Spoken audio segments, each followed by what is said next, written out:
जब हम लाइफ के बारे में सोचते हैं तो ज़्यादातर हमारा ध्यान सीधे बॉडी पर चला जाता है। सांस चल रही है, दिल धड़क रहा है, दिमाग सोच रहा है और हमें लगता है कि बस यही जीवन है। लेकिन योग और उपनिषद की नज़र से देखें तो ये सब जीवन नहीं है, बल्कि जीवन के साइंस है। असली सवाल ये नहीं है कि शरीर कैसे काम करता है, बल्कि ये है कि वो कौन सी ऐसी सटल शक्ति है जो इन सारी एक्टिविटीज को एक साथ बिना रुके, बिना किसी शोर के चला रही है।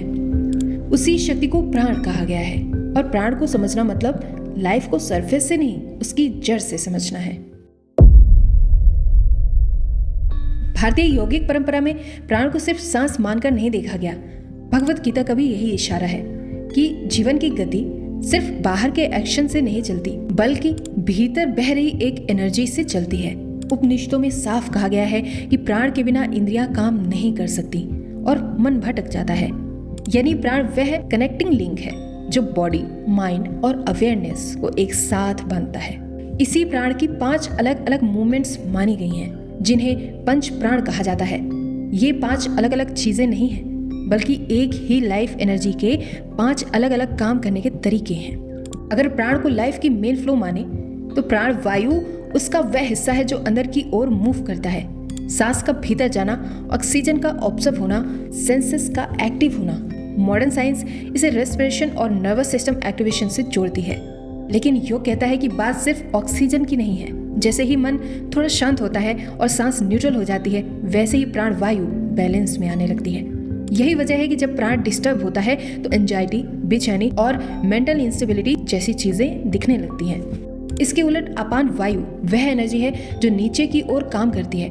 शरीर से वेस्ट बाहर निकालना, डाइजेशन के बाद जो बचता है उसे रिलीज करना और सिर्फ बॉडी ही नहीं, मन में जमा हुआ इमोशनल बैगेज छोड़ पाना, ये सब अपान से जुड़ा है। योग शास्त्र में साफ कहा गया है कि जो इंसान लाइफ में छोड़ना नहीं सीखता उसका अपान कमजोर पड़ जाता है।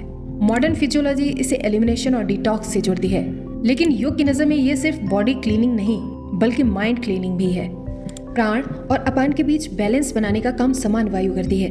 ये एक तरह से मिडिल पॉइंट है जहां अंदर जाने और बाहर जाने वाली एनर्जीज आपस में एडजस्ट होती हैं। पाचन की आग न्यूट्रिएंट्स का एब्जॉर्ब होना और जो कुछ हम अनुभव करते हैं उसका मेंटल डाइजेशन, ये सब समान से जुड़ा है। अगर समान डिस्टर्ब हो जाए तो इंसान बहुत कुछ इनटेक तो करता है, लेकिन उसे ठीक से प्रोसेस नहीं कर पाता। आज की लैंग्वेज में इसे इंफॉर्मेशन ओवरलोड या मेंटल इंडाइजेशन भी कहते हैं। उदान वायु वह एनर्जी है जो ऊपर की ओर मूव करती है।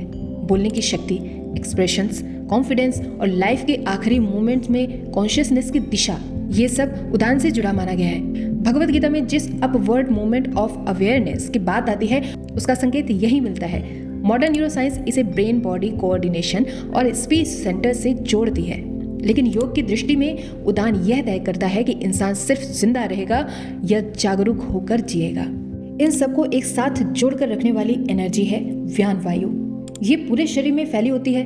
ब्लड सर्कुलेशन, कोऑर्डिनेशन, मूवमेंट और भीतर एक कनेक्टेड फीलिंग, ये सब व्यान के कारण पॉसिबल होता है। अगर व्यान कमजोर हो जाए तो इंसान खुद को बिखरा हुआ महसूस करता है, स्कैटर्ड महसूस करता है, जैसे बॉडी और माइंड एक साथ सिंक में नहीं है। साइंस इसे सर्कुलेटरी सिस्टम और प्रोप्रियोसेप्शन से जोड़ती है, लेकिन योग कहता है कि व्यान लाइफ में होलनेस का अनुभव कराता है।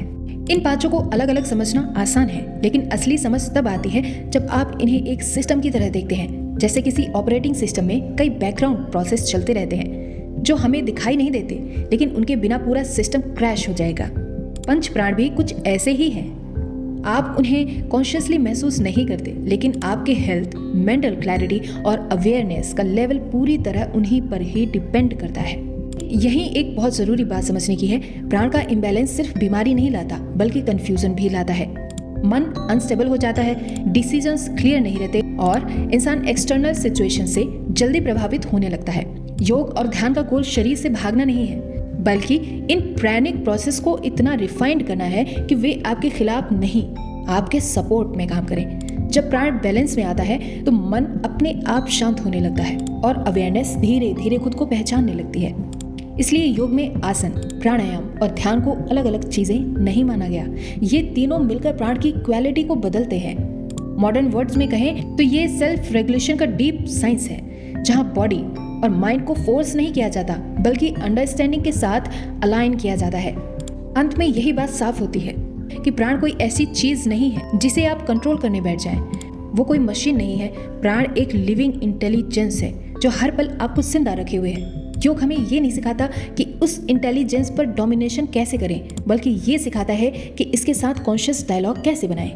और जिस दिन ये संवाद शुरू हो जाता है उस दिन जीवन सिर्फ चलना बंद करता है और सच में जिया जाने लगता है।